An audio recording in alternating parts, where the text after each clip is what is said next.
Olá pessoal, tudo bom com vocês? Eu sou a doutora Bruna Alves e no vídeo de hoje abordarei uma temática de extrema relevância para a Justiça do Trabalho. Vou falar um pouquinho sobre a competência da Justiça do Trabalho em razão do lugar, da matéria, da pessoa e da função. Muitas perguntas são sempre recorrentes acerca desse tema, como por exemplo, onde posso protocolar minha ação? A matéria do meu processo pode ser questionada de ofício?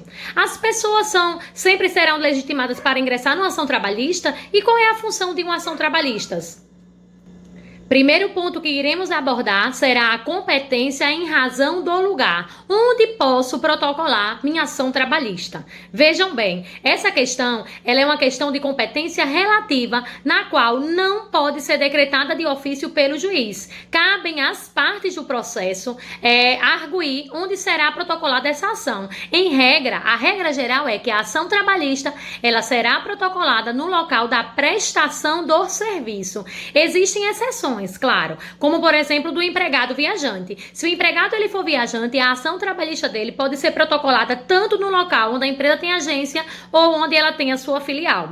Se o empregado ele for estrangeiro, ele vai protocolar sua ação no local onde a empresa tem a sede ou no local onde ele foi contratado. Outra dúvida que surge é: e se a empresa não tiver sede? Então, se a empresa não tiver sede, essa reclamação trabalhista ela vai ser protocolada no local da celebração do contrato de trabalho ou no local onde esse empregado ele prestava os seus serviços. E se for uma ação trabalhista visando reparar danos, essa ação ela deve ser protocolada no local onde ocorreu aquele dano.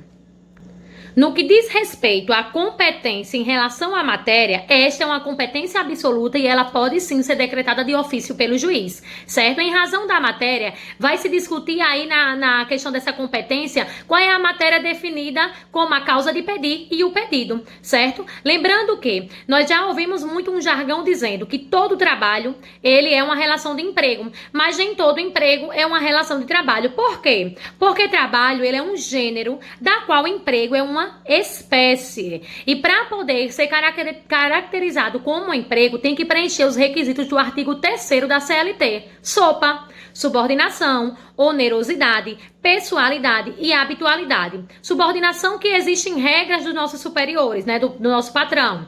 A onerosidade que existe uma contraprestação pelo serviço prestado, é o salário.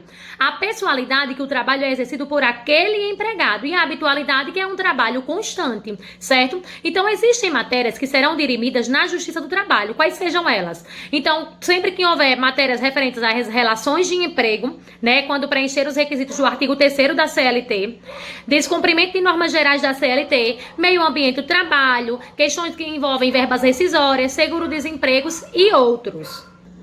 Já no que diz respeito da competência em razão da pessoa, surge uma pergunta: quem é legitimado para ingressar com ação trabalhista? Então sabemos que os legitimados eles devem preencher os requisitos, né, para poder atuar ali no polo ativo ou passivo da ação. Lembrando que são legitimados empregados, empregadores, os trabalhador avulso, intermitente e o temporário, pequenas empreitadas, como também Ministério Público, sindicatos, o trabalhador público, né, o empregado público se ele for do vínculo seletista e entes públicos. Vamos explicar aí cada uma dessas ações.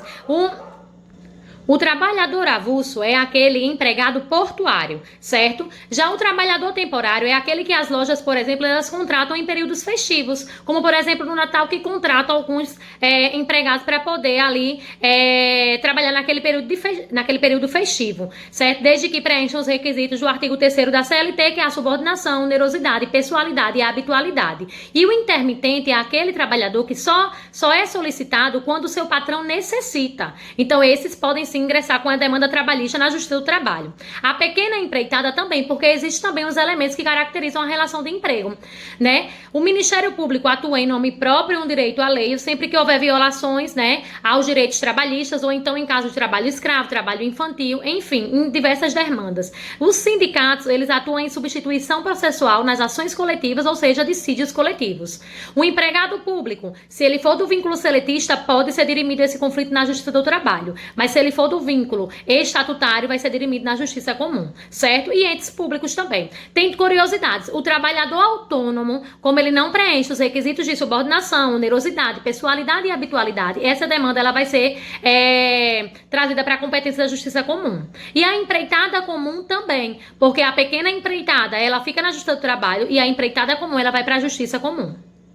A competência em razão da função diz o quê? É justamente a função que exerce cada juiz trabalhista, certo? Lembrando que todos os órgãos da Justiça do Trabalho, eles exercem uma função de acordo com a CLT, com o que prevê a Constituição Federal e também o regimento interno de cada tribunal. Por exemplo, né, no primeiro grau de jurisdição nós temos as varas, no segundo grau nós temos os TRTs e na instância extraordinária nós temos o TST. Então, lembrando que cada um desses órgãos da Justiça do Trabalho, eles atuam dentro do seu regimento interno, em conformidade com o que prevê a CLT e também com o que prevê a Constituição Federal. Então esse foi mais um vídeo que eu deixei aqui para vocês hoje. Espero que vocês tenham gostado. Quero agradecer, né, a atenção de todos vocês. Fiquem com Deus. Beijinhos. Tchau, tchau.